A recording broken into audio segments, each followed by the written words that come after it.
who are actually poor and who are better than them. It's not just about making India a superpower.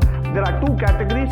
One is called as the poor, the other one is called as the non-poor, which is supposed to be the measurement for any economy altogether. But the most important line for an economy is the poverty line.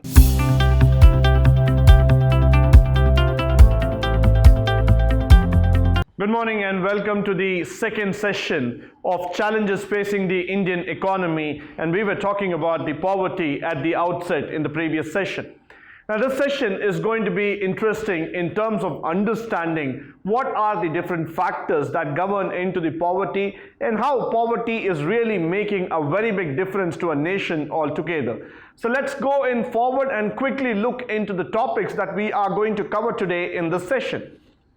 These are the topics that we are going to look into it. We are going to measure poverty through the mechanisms. So measurement of poverty becomes a very, very important topic, both from the study point of view and also from the exam standpoint. Then we're going to do the categorizing of poverty, and very important area that needs to be looked upon, the poverty line, which is supposed to be the measurement for any economy altogether, and the poverty view. So we are going to look into the different aspects of poverty and how it happens altogether. Now moving forward. Now, the first thing is that how is poverty measured and what are the factors that are needed to measure poverty altogether? In a post-independent India, there has been several attempts to work out on a mechanism to identify the number of poor in our country. So after independence, what we were really struggling is not just about the development of nation. It's not just about making India a superpower. But the biggest thing that we were struggling, the biggest thing that we were trying to identify is how many people are still remaining as poor people in our country. What are the reasons behind that poverty altogether to come back in India? Now, for instance, if you look in the year 1962, the Planning Commission formed a study group, and in 79, another body called as the Task Force Projection of Minimum Needs were created in order to understand the efficient consumption factor altogether.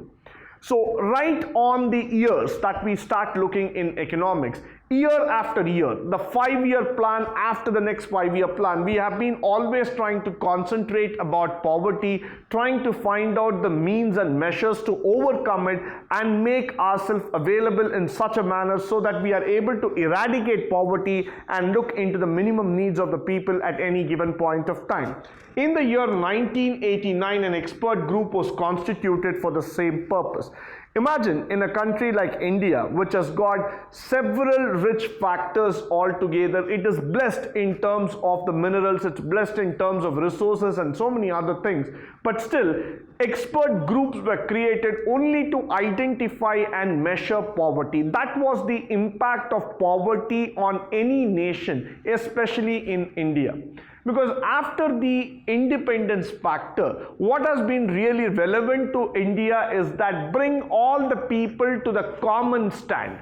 Make every single Indian realize his dream in terms of achieving the basic needs. So everywhere, in every single plan, we have been trying to understand poverty not just from a theoretical aspect, but from a practical study standpoint, where we can go forward, where we can understand poverty to that root level, try to eradicate it and make it stronger in terms of a nation development progress. So it is very, very important for us to understand poverty in all means, in all methodologies, so that we will be able to eradicate it completely. Moving forward, the measurement of poverty, what is the purpose? For the purpose of defining poverty, we divided people into categories. How did we divide? The poor and the non-poor. The poverty line separates the two. Now, always in India, there has been several factors, several divisions on which poverty is always governed. Now, when you look at this word called as the line of poverty, now I'm going to just divide the poor and the non-poor. So we have two fractions of people living in India. Now, there are a lot of people who still don't want to classify themselves as non-poor. There are several factors who still want to classify as poor. So now let us not try to get into the complications, but let's try to understand economics in a very simple manner. There are two categories. One is called as the poor, the other one is called as the non-poor. However, there are many kinds of poor: the absolutely poor, the very poor, the poor, and you have different flavors altogether. Similarly, when we are going to talk about the cases of the non-poor, middle class, upper middle class, the rich, the very rich, and the absolutely rich. So you have again categories in that. Now, for India, the biggest problem is the categorization itself. Which category do you belong to in terms of poor or the non-poor? So for India, the question itself is quite tricky. Why? Because we are not able to measure the exact income that is being earned by a person. Most of the time, what happens here is that we only try to measure the category altogether. We just believe people by their words. We just believe by the factor that they're just carrying on the same legacy altogether. We are not able to measure the actual income of a person. And that is the reason you have so many categories altogether. There are people who are earning income, still they say that they belong to middle class. There are people who do not earn income, but still he could belong to the rich class.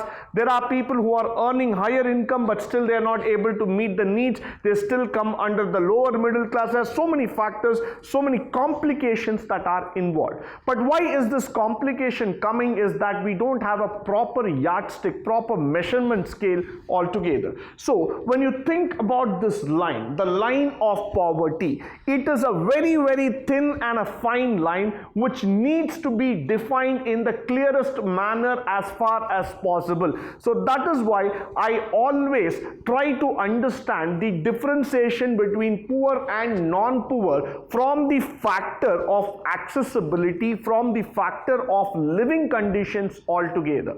Because that is what is the closest index, the living index. That's the closest index through which you will be able to measure poverty altogether.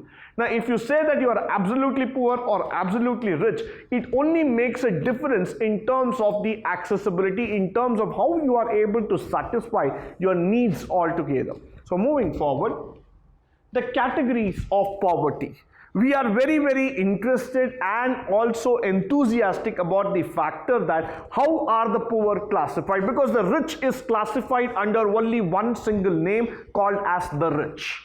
So when you have money in whatever quantity, in whatever levels possible, you just want to put one tagline in the status that you are well above the line, you are rich. Whether you are super rich or you are above the rich, we do not want to know. Why? Because you have money, so money can be categorized and classified as you want. But in case of poverty, there are many ways to understand it. In one such way, people who are always poor and those who are usually poor, but not sometimes might have little more. Now, for example, here, the casual laborers altogether.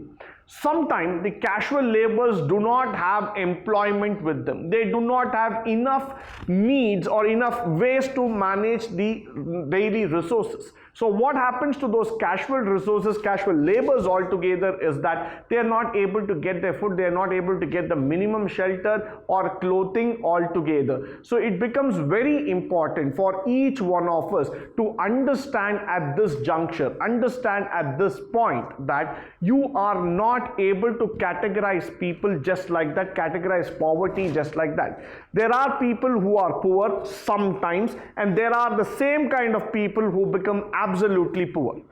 And there are times when this casual labor people get job and they move out of the poverty. So poverty itself becomes an adjustable mechanism sometimes. Secondly, there is another group called as the churning poor who are regularly move in and out of poverty. This was the group which was exactly trying to talk about. Because I don't have a job, I become poor. When I get a job, I'm out of poverty again. It's a seasonal factor altogether. Now, a seasonal factor will definitely hit in economics. Why? Because when you're calculating the ratios of GDP, when you're looking into the factors of GDP altogether, your income level and consumption level will definitely play a pivotal role in the calculation. So when you look into this kind of an example where people are floating in and out of poverty, that will make a definitive example or an effect altogether in terms of the growth factor. So that is why you see that most of the time people who are occasionally poor cannot be really classified as people who are below the poverty line. They cannot be said that they will remain permanently poor. On the other hand, you will start seeing that people who are absolutely poor will also tend to move above the line, will also try to come near to the poverty line. They just want to overcome the baseline altogether. So there is always a patch that remains uncovered, that remains ununderstandable altogether. So we need to work out on that to make sure that people have a minimum income, people have a minimum consumption level, which makes them overcome poverty at any given point of time. The second thing here, then there are those who are never poor and they are non-poor. So we are not really worried about this category.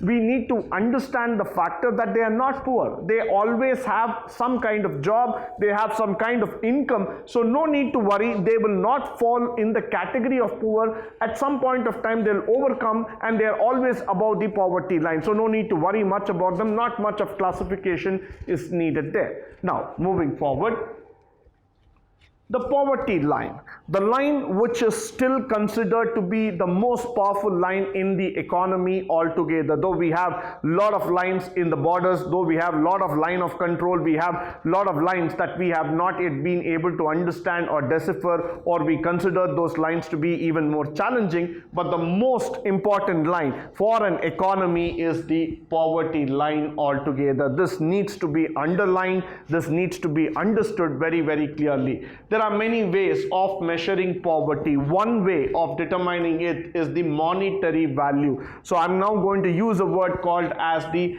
per capita expenditure. What can be expended by a person today of the minimum calorie intake that was estimated, and the minimum calorie that was estimated was 2,400. So we are kept a ratio, we have kept a number here saying that 2,400 calories should be the minimum intake for a person in India, especially from the rural background altogether, and 2,100 for a person in the urban area altogether. So you see two classification here, one on 2,400, the other one on 2,100. This is the minimum intake factor that we are talking about. Based on this, in the year 1999 and 2000, quite an old amount of statistic, but yes, we were able to understand that the poverty line was defined for rural area consumption worth of 328 rupees per person, and for an urban area it was 454. So we were able to understand that the minimum expenditure needed for a person in the rural sector was none less than 328, and that of an urban sector was 454 rupees. So some sort of statistics that we were able to arrive, and we were able to understand that this amount is needed for the person to survive altogether. So going forward, what we need to understand in poverty is the expenditure capacity, and not just the income capacity also. How much are you able to expend? How much are you able to intake altogether? So that also matters in terms of measuring your poverty. Second factor that we need to understand is that the scholars have always viewed that this is a major problem with the mechanism that all the people in the poor together does not differentiate between very poor and the other poor. So the poor itself, the classification itself becomes very, very complicated. This is what most of the economists have always said. Once you are being declared as poor, once you start stating the factor that you are under poverty line, everybody is under the poverty line, everybody looks similar poor for the nation. There is no classification, there is no differentiation altogether. Similarly, if you start looking into this mechanism, the consumption expenditure on food and few select items as proxy for income, economists will start questioning you on the basis. Why? Because if you try understanding here, the consumption factor might remain common for anybody. That means to say that even for the rich and even for the poor, food remains a common factor. Now, how much you intake is secondary, but what is primary is that food is needed for every single human being in the society, in this world, which means that even the poor people will consume food, the rich people will also consume food. Now, what happens here is that through a mechanism, now if you are going to keep income, food and all those factors, invariably there will be a lot of complications together. Why? Because there are factors which are very, very common and it is difficult to differentiate altogether. So it is mandatory that we start understanding this mechanism in a clear-cut manner. So this mechanism is helpful in identifying poor as a group taken care by the government, but it would be difficult to understand who are the real poor factor. It will be very, very difficult to classify, to segregate and tell who are actually poor and who are better than them. There are many factors other than the income and assets which are associated with poverty. Now this becomes very important. For example, the word accessibility to education, to healthcare, to drinking water and to sanitation. Now, if you remember, when the concept of Swachh Bharat was introduced in India, our basic ideology was that people get to understand healthcare, sanitation, drinking water and all those factors with a clean and green environment to live in. The reason was that that is one of the primary factors which is being judged across the world in order to overcome poverty. There are many nations in the world which are still not able to afford to give its citizens a basic education or a basic health care or a drinking water or sanitation factors altogether. Now these things are becoming a very, very basic and essential thing for any citizen to live in. Now if you compare yourself with any of the advanced nations, they have always tried to understand that whatever might be the occupation, whatever might be the income or whatever might be the background of that person, but still he is able to ensure, he is being given that accessibility that he can have a basic education, he can take care of his family in terms of insurance, in terms of healthcare and sanitation. If that much is not being taken care, if that much is not being provided or the accessibility is not there, then automatically, even though the nation can be advanced, the people will be still considered to be below the poverty line. So somewhere down the line, we have also tried to understand that in order to eradicate poverty, we need to give all this basic facility. We need to provide our citizens with all this basic needs so that they can overcome poverty. Now, moving on. Poverty view, the mechanism of determining the poverty line is also in consideration with social factors that trigger the factors such as illiteracy, ill health, lack of access to resources and all those factors. So that also becomes the very, very important thing. The main aim of poverty should be to improve the human life by expanding a range of things that a person could be in terms of such thing that is providing a healthy life, and this is possible only when we are able to educate them, when we are able to tell them how they can overcome it, how they can intellectually overcome poverty. So all about poverty is that we need to understand the view of development. The development factor in economics is all about removing the obstacles and making a person think that he can do better in life only when he understands through literacy. Illiteracy is also one of the major factors of poverty. The more the country goes on illiteracy, the more the people are illiterate, automatically that will drive them towards poverty, because they don't have an idea, they don't have a knowledge how to overcome it, how to take it forward, and how they will be able to cure this entire system. So literacy programs have always been on the radar of the Indian government, trying to make them understand, trying to make them go on the factor that they need to study, they need to overcome the poverty, because once they study, once they get educated, automatically they become eligible to get a job. And once when you get a job, you will be able to get a decent income, and you will be able to prove yourself to push out of the poverty line altogether. So education plays a major factor in eradicating poverty altogether. Now, moving forward. With this, we come to the conclusion of the second session on challenges facing the Indian economy. In the next section, we will start trying understanding about the poverty alleviation program, the different kinds of program that was created by the government of India in order to overcome poverty, and the ways that are there still in terms of challenges altogether. Until then, stay tuned, stay blessed, and stay enlightened forever. Thank you once again for joining me on this wonderful session.